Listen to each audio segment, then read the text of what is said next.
But it's vacation. His mother shrugged and held out his coat. Come on, kiddo. Be a gentleman. Don't send your mom out into the cold alone. The all-powerful gentleman card. Still grumbling, Milo got to his feet, quietly whispering, Vacation, vacation, vacation, as he slouched across to join her. He had just about finished his homework.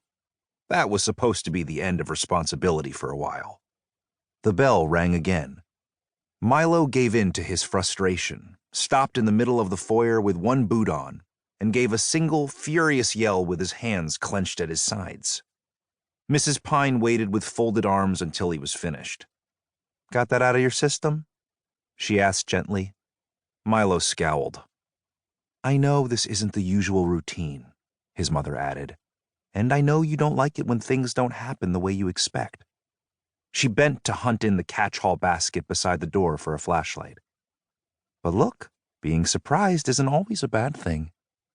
The fact that it sounded logical didn't change the way Milo felt, of course, but he nodded and finished getting dressed for the cold.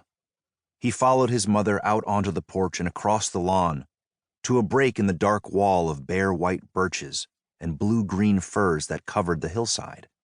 There, in a pool of deeper shadow, the grass gave way to a stone landing. All his life, ever since he was really small, Milo had been very bothered by sudden changes of plan. More than bothered. Being surprised made him uneasy at the best of times. Now, tromping across the fresh snow in the bitter cold to haul a stranger up the hill, an unexpected stranger who was going to require him to work, when all he really wanted was a quiet week or so with his parents and his house to himself. Well, that made the uneasiness feel uncomfortably like panic. The flashlight's beam pierced the pool of shadow, which flickered and melted into butter gold.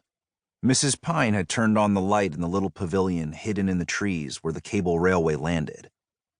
The railway began 100 yards below at the river. There were other ways to get to the bottom of the gorge, or to get to the top if you were down.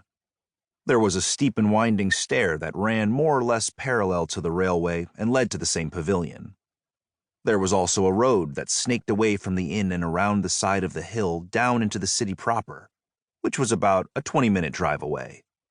But only Milo, his parents, and the inn's chef, Mrs. Carraway, ever really used the road. Guests didn't come from the direction of the city.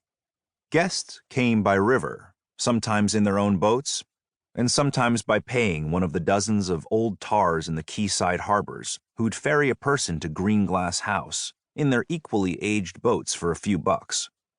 Given the option of being hauled up the steep hill in an antique conveyance that looked like a demented and oversized bumper car on rails, or climbing 310 steps, Milo had counted, they always chose the former. Inside the stone-floored pavilion were a bench, a shed, and the steel tracks of the railway. Mrs. Pine unlocked the shed, and Milo followed her inside to where the heavy cable that ran between the tracks looped around the giant spindle of the winch. Thanks to a complex mess of gears, once you got the winch going, it did all the work necessary to haul the single car up the slope. But it was old, and the lever tended to stick. Getting it moving was easier with 2 pairs of hands. Together, Milo and his mother grasped the lever. 1, 2, 3, Milo counted, and as one, they hauled it forward. The cold metal of the gears whined like an old dog, and then they started to turn.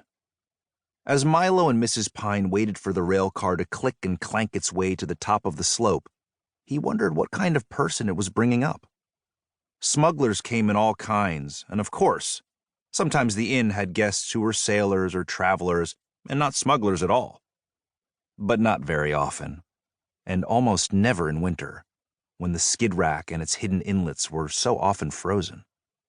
While Milo was thinking, winding strings of glittering white firefly-sized lights came to life, outlining the pavilion and trailing off down the hill along the railing of the stairs. His mother straightened up from where she had just plugged them in. So, what do you think? An elf on the lam from the North Pole? A popgun runner? Eggnog bootlegger? She asked.